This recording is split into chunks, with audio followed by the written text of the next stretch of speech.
पहली 3 बातों पर आप गौर कर लो। पहली ये कि हमें संविधान ने बराबर के अधिकार दिए हैं, सत्ता में हमारे लोग नहीं हैं, इस वजह से क्योंकि जिनकी सत्ता होती है उनके साथ अन्याय अत्याचार नहीं होता है। तो माननीय काशी रमन साहब कैडर में एक बताया करते थे कि हमारे पास 5 तरह के बल हैं। कितनी तरह के? 5 तरह के। आवाज आ रही है? तो नहीं लग रही, बताओ। नहीं लगे तो बंद करो। तो 5 तरह के बल है। पहला बल है बुद्धि बल। भाई कान से सुनो, वरना इसके चक्कर में पड़ जाओगे सब। पहला बल है बुद्धि बल, दूसरा बल है धन बल, तीसरा बल है बाहुबल और चौथा बल है जन बल और 5वां बल है मनोबल। अगर जिसका मनोबल गिर जाए उसके लिए चारों बल बेकार हैं। मनोबल किसे कहते हैं कि जब आप पहले ही हार मान लो।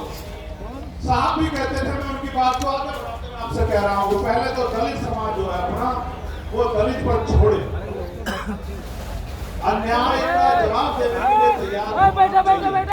हम इस देश में इसलिए पैदा नहीं हुए कि हम बच्चियां पैदा हो हमारे घर में उनको नोच लिया जाए, जैसे मणिपुर में नोचा जा रहा है हमारे आदिवासी बहनों को। हम लोगों ने इसलिए अपने परिवारों को आगे नहीं बढ़ाया कि कोई मूर्ति रखने पर उनकी हत्या कर दे, कोई उनको जूते में पानी पिलाए, कोई उनके सर पे पेशाब कर दे।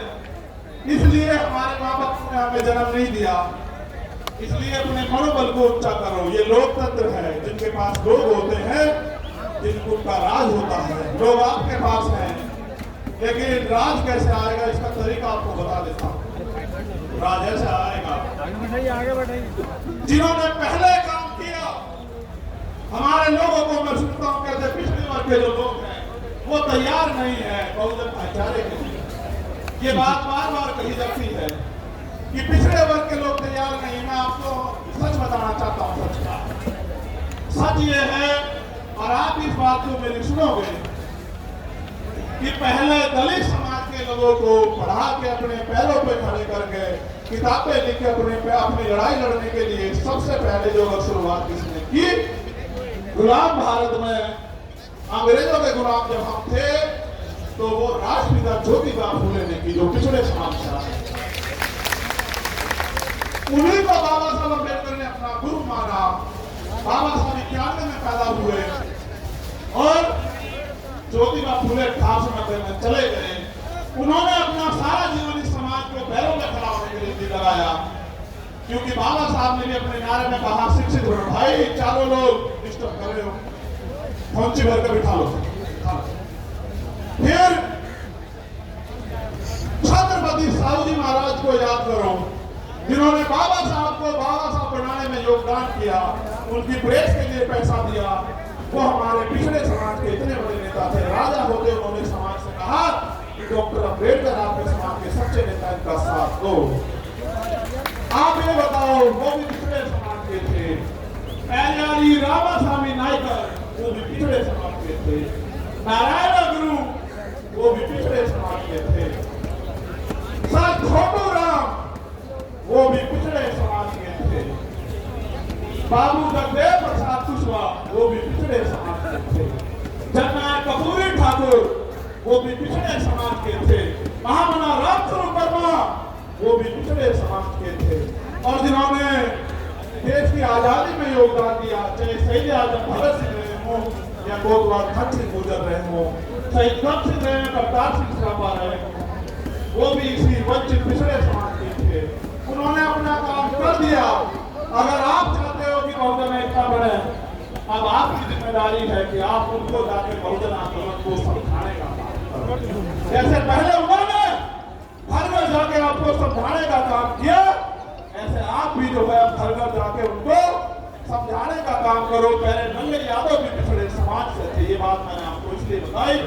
आप ये सोचते हो कि वो गलत है, नहीं, कुछ गलतियां हुई है, उसकी वजह से दिक्कत आ रही है। वरना पिछड़ा समाज भी ब्राह्मणवाद मनुवाद का सबसे बड़ा जो है विरोधी बैठा है, और ये बात उन्होंने 19 के दशक में करके भी दिखाई। ठीक है। दूसरा, अगर आपको और आगे बात को बढ़ाना तो फर्क समझना पड़ेगा। जब सब लोगों ने रास्ते बंद कर दिए और कहा बाबा साहब अम्बेडकर, खिड़कियां तो दरवाजे तो बहुत दूर, खिड़कियां भी बंद कर देंगे, उसमें नहीं देंगे संविधान सभा में, तब उनको खुलना ढाका से खुलना सीट से जिताकर कॉन्स्टिट्यूशन असेंबली में भेजने वाले लोग वो मुस्लिम समाज के थे। उन्होंने भी अपना जो है पहले हक अदा किया, संसद में बाबा साहब कॉन्स्टिट्यूशन असेंबली में बाबा साहब गए, तब जाके संविधान लिखने का मौका मिला, तब जाके आपको हक अधिकार मिले। आज वो लोग आपकी तरफ देख रहे हैं कि भाई हमने तो समय समय पे अपना काम किया, हमारे लिए लगा, इसलिए मैं सीए एनपीआर सिंह आंदोलन में मिल गया, और इसलिए मैं आपसे कह रहा हूँ आपको समझना पड़ेगा कि आपका अपना कौन है और आपका अपना दुश्मन कौन। अभी मंच में तमाम पार्टियों के नेता बैठे थे, उनको पार्लियामेंट जाना था, हमारे आरजेडी के नेता बैठे थे, मैं उनसे कहता अगर वो होते भाई मैं आपका बहुत सम्मान करता हूँ, आपकी पार्टी का बड़ा सम्मान करता हूँ, लेकिन आपके राज्य में हमारे लोग घातकारी आ रही है, आपके यहाँ आयोग नहीं बना हुआ है, आप भी कुछ करके दिखाओ। दूसरों को गाली देने से काम नहीं चलेगा। उनके यहाँ एससी आयोग नहीं है, महिला आयोग नहीं है, उनके यहाँ राकेश पासवान की हत्या कर दी जाती है, आरोपी गिरफ्तार नहीं होते। मुझे उनसे भी कहना था, लेकिन समय कभी चले गए। हमारे कांग्रेस के नेता भी बहुत सम्मानित साथी भाई आए थे, मैं उनका भी बड़ा सम्मान करता हूँ। बात बंद कर दूं, ये इसको देखना, मैं उनसे भी पूछता कि भाई मैं आपके सीनियर नेताओं को लड़ रहे सम्मान करता हूँ, लेकिन जब आपके इंद्र मेघवाल, जितेंद्र मेघवाल, जब आपके जोधपुर की बिटिया, जेएनयू के स्कूल की बच्ची, जब उनके साथ अन्याय होता है तो भाई आप भी कुछ करके दिखाओ। फिर अब गाली देने सरकार से चलने का, दूसरी सरकार खराब है, आपके राज्य में भी बहुत कुछ भला नहीं हो रहा है। इसलिए मेरा स्पष्ट संदेश है कि जब तक आपकी अपनी ताकत नहीं बढ़ेगी, आपको कोई पूछने वाला नहीं है। मेरी बात को याद रखना, किसी के पीछे खड़े होने के लिए नहीं कह रहा हूं आपको, मैं आपको पूछ बनाने के लिए नहीं कह रहा हूं, मैं आपको पूछ की लड़ाई लड़ने के लिए कह रहा हूं कि अपना होगा अपना भरो, अब मन आया तो प्रिया नहीं दिया भरो, ठीक है। अपनी ताकत बनाओ।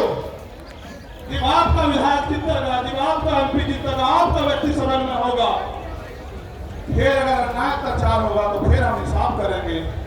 हमारा एक अम्बेडकरवादी सदन को चलने नहीं देगा, चाहे सदन ये वाला हो या विधानसभाओं के सदन में। तो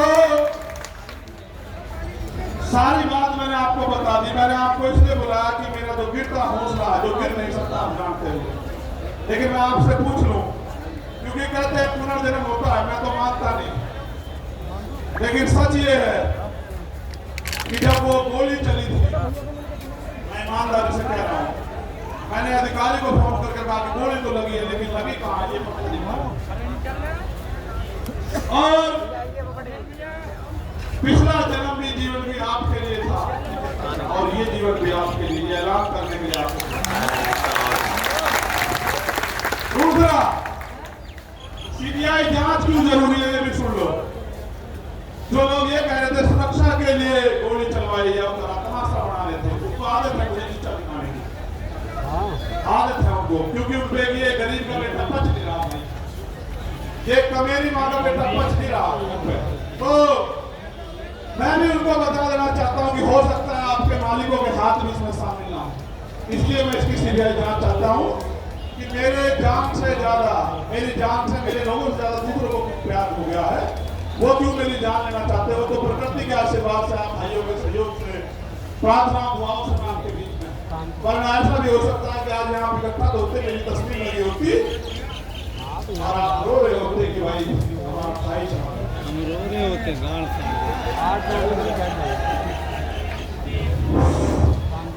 मैं जानता हूँ कैसे कैसे उधार कैसे लेकर आए होंगे, और आने जाने के बाद जब खबर आएगी कि आपका कोई और मुसीबत पड़ जाए, लेकिन जब आप अपनी जगह से नहीं हिलते तो फिर मेरे साथ कोई मुसीबत